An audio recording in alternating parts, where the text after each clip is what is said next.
Hello, welcome back to Common Ground.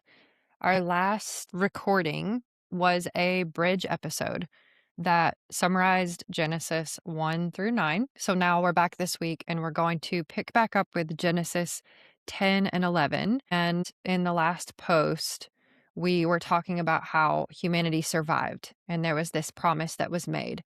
And I feel like 10 and 11 are now answering the next question that naturally comes, like how do we go on after this? What is life going to look like now? Something really big happened. And I also wrote in my notes that if humanity survived the flood, then this is the story of how we as a people became so divided because we had this one family in the boat. And now we're kind of zooming back out and including other people in the story. And naturally, we can extrapolate that this is kind of a metaphor for humanity, right? We always want to be taking these words and seeing, can this be applied in my life in some way? Or at least that's how I'm doing it. I'm not taking Bible study as a hard, fast rule, and I say that a lot of times, but I'm looking at it more as a relationship. What is in this for me? What can I learn from this? How can this help me grow and develop as a person who's loving and connected? So in Genesis chapter 10, we start talking about the nations descended from Noah. And I wrote here that this is also referred to as the Table of Nations, and this kind of serves as the first census, if you think about it. So it says, these are the generations of the sons of Noah, Shem, Ham, and I've now heard it pronounced Japheth. So I don't know if that's Japheth or Japheth, but it says that sons were born to them after the flood. So the sons of Japheth, I am not even going to try to pronounce these names, but it tells us the sons of each of the sons as well. And from these, the coastland peoples spread in their lands, each with his own language, by their clans in their nations. So this section of the sons of Japheth are the people that lived in the coastlands. So this implies expansion and distance. This is very far away from the center. And we notice that there are different languages, different cultures with the clans in their separate nations, which implies that there's going to be different power centers as well. And as we'll see, all these different countries, what we now know of these places, there were also different ideas of gods. And so it's fascinating that this all came from one family. Then we move into verse 6, the sons of Ham, which is Cush, Egypt, Put, and Canaan. And then it lists all of the different sons of these sons. I have here that Cush fathered Nimrod. And a note that I put here is Nimrod, a symbol of centralized power, because it says he was the first on earth to be a mighty man. He was a mighty hunter before the Lord. So then it moves on to talk about the beginning of his kingdom. It tells the names of different places. And then from that land, he went into Assyria, and he built more cities, and then other cities that became the great cities. So Nimrod actually has a lot of things that happened from him, and they branched out and branched out. So my note here is he a symbol of centralized power? Again, looking for the metaphors. And I underlined also that he was a mighty man and a mighty hunter. And I noted that it implies that the separation of these cultures is relational and behavioral. So it's looking at patterns, it's looking at what people do, it's looking at how people move in the world and what their habits are. It's not looking at skin color, it's not looking at race, it's not looking at how people look, which was very important for me to recognize in reading this. Also, during the time of reading this, I was in a class about race and ethnic relations in college. So this actually layered depth with what I was reading in that, which was really awesome. The sons of Ham continued on, and it told us that Egypt fathered other sons, one of whom from which the Philistines came. And I put that these all imply power centers and empires and domination because it's the names of big cities, and one of them is listed as a mighty hunter.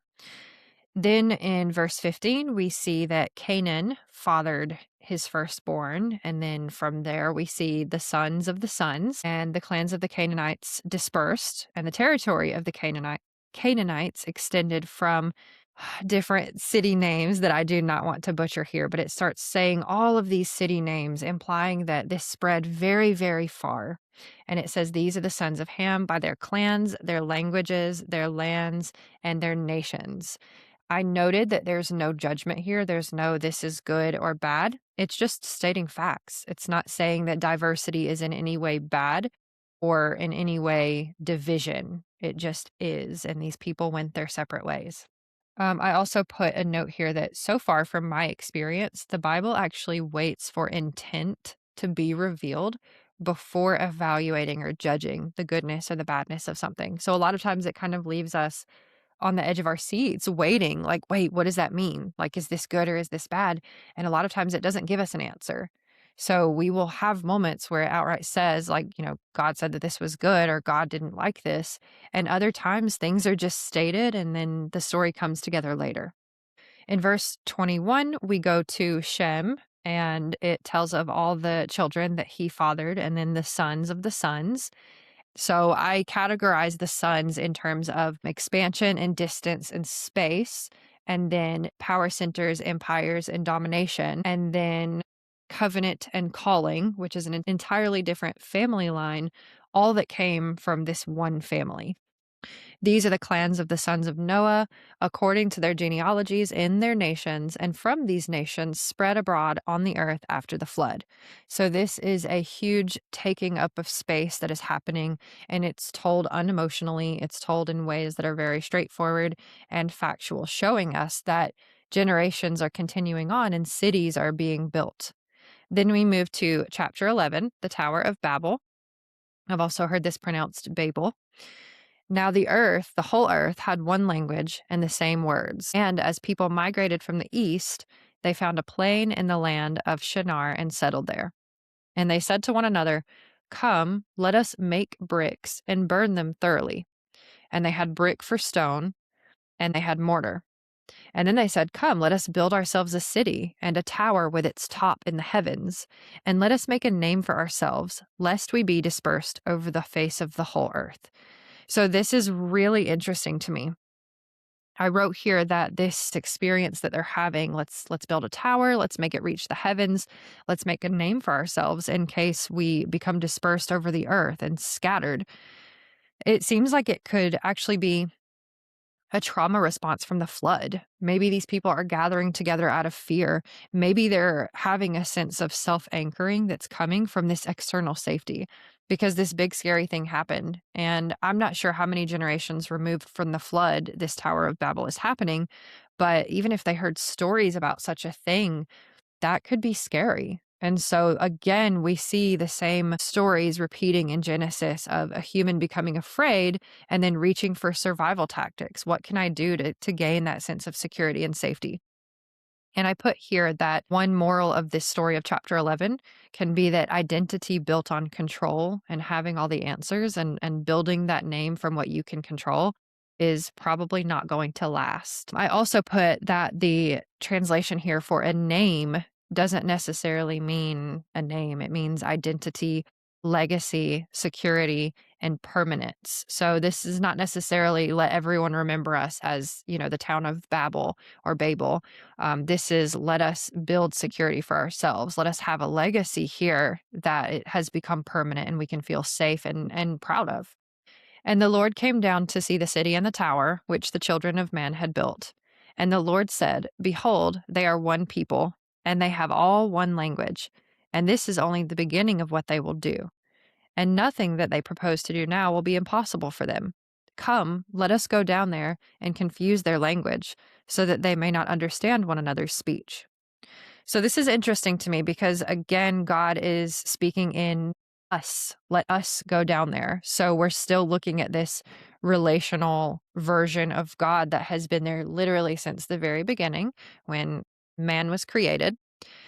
And I put that in Genesis 1 and Genesis 9, God blessed humans, which we see over and over again, this blessing to fill the earth, to spread out and to diversify life, not to organize around fear and stay small and make a name in that one place. So we're also looking at how in the past in this story, fear-based unity became violent. it became the very thing that God wiped out with the flood and undid that act of creation, because it's like, look at what this is doing to itself. This cannot be allowed to continue.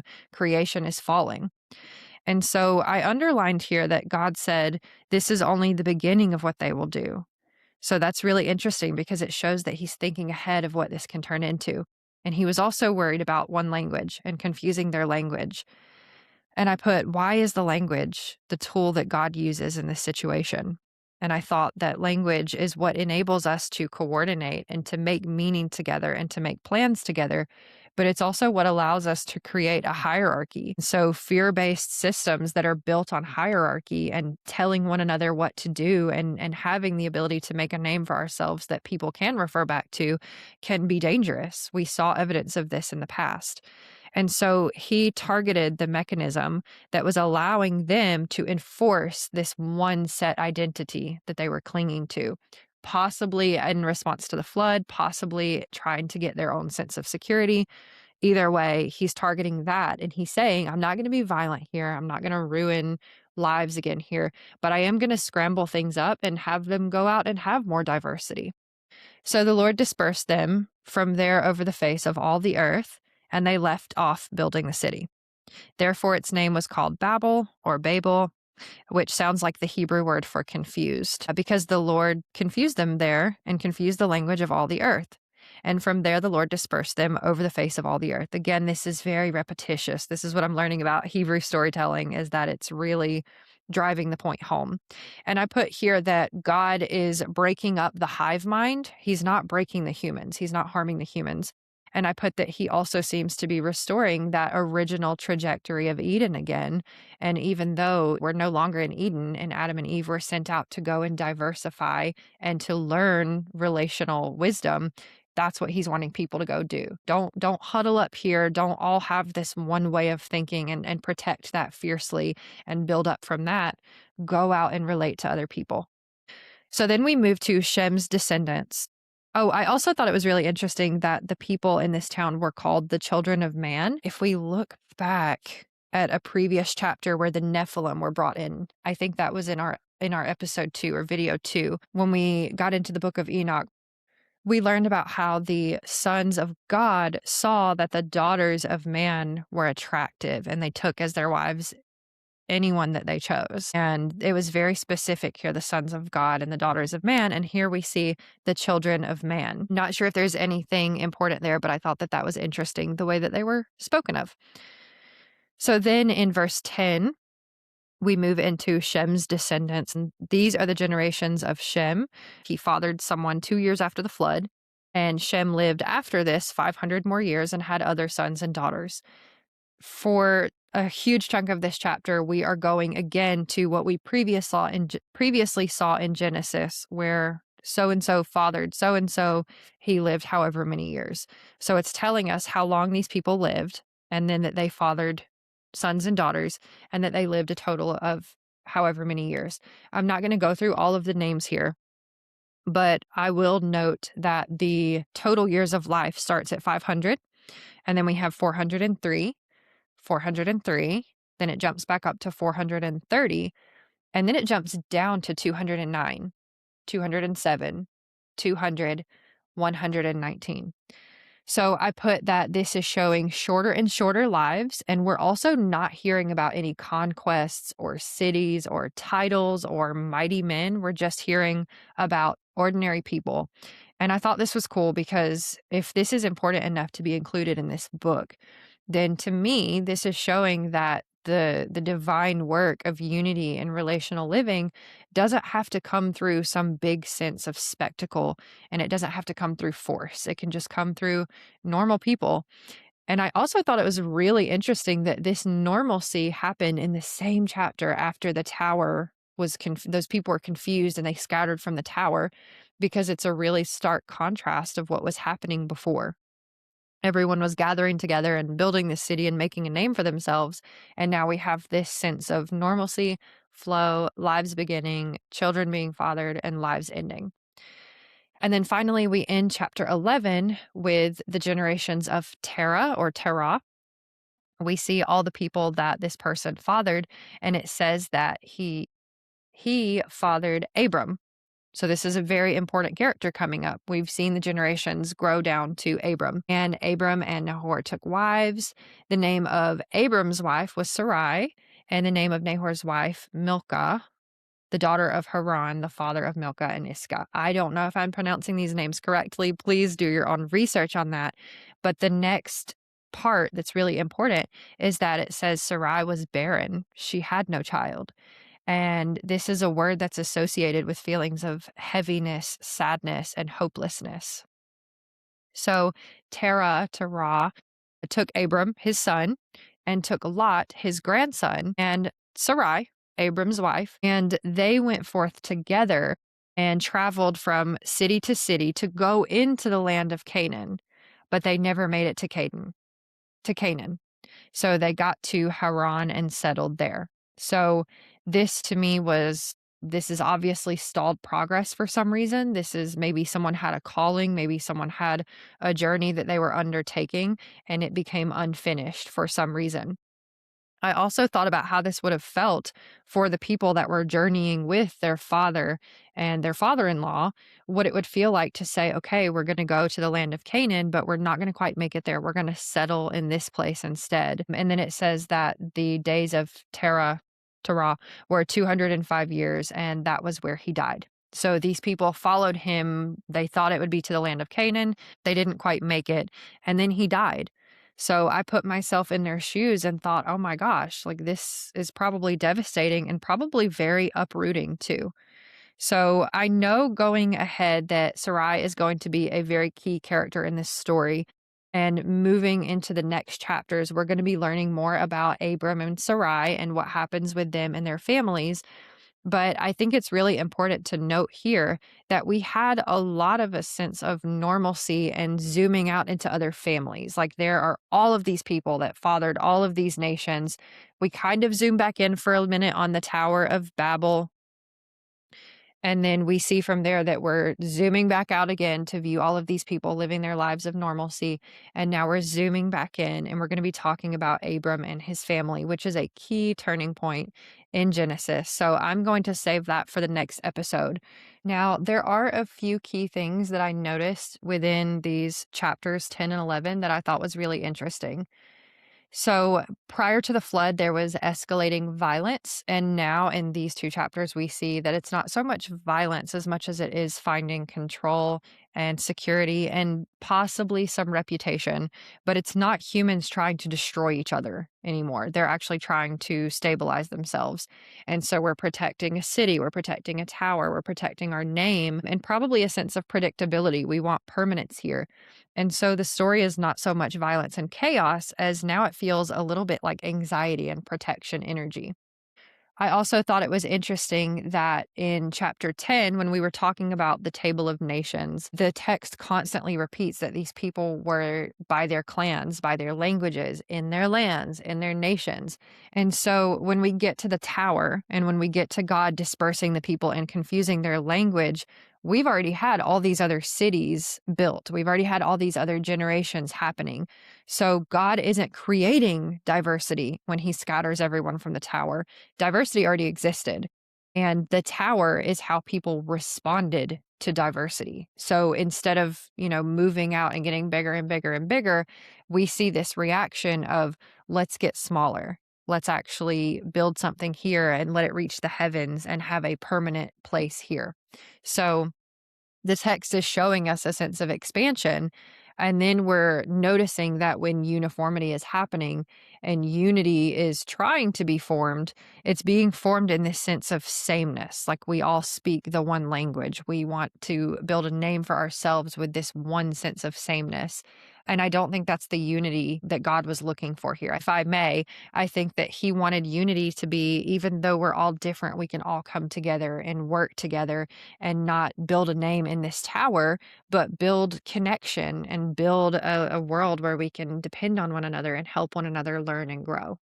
I think it's really interesting too, if we look at the tower as their reaction to this dispersion of people, and these people want to stay in one place and stick to what they know.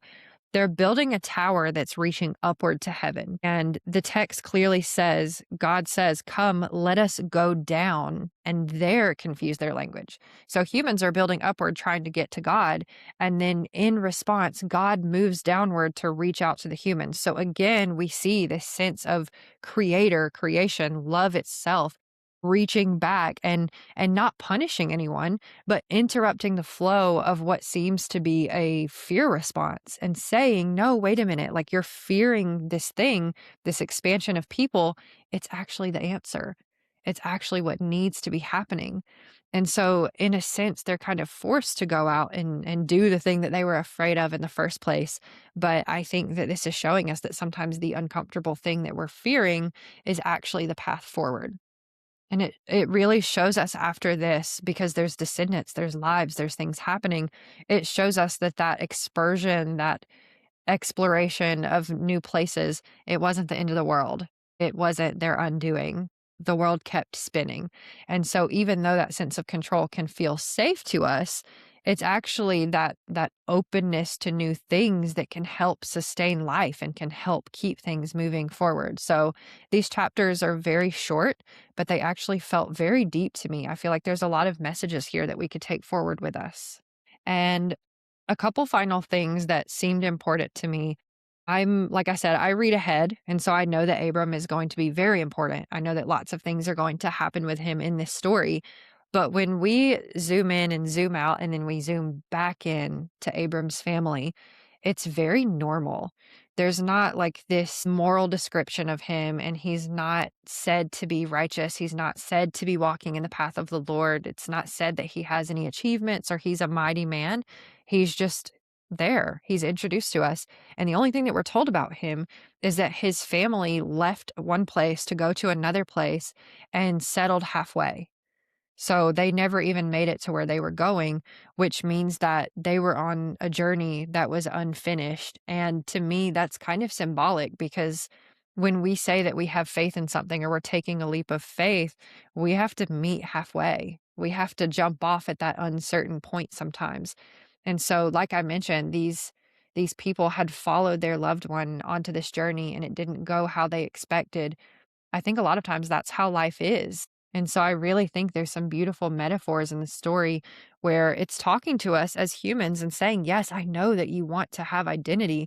I know that you want to have safety, but this is going to be forming in relation with other people. You're not always going to have guarantees of how it's going to go.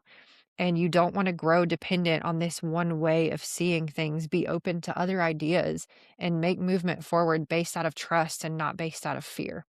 So I'll post this one as is. I'm also going to post a couple of resources that might be helpful as we move into these next chapters.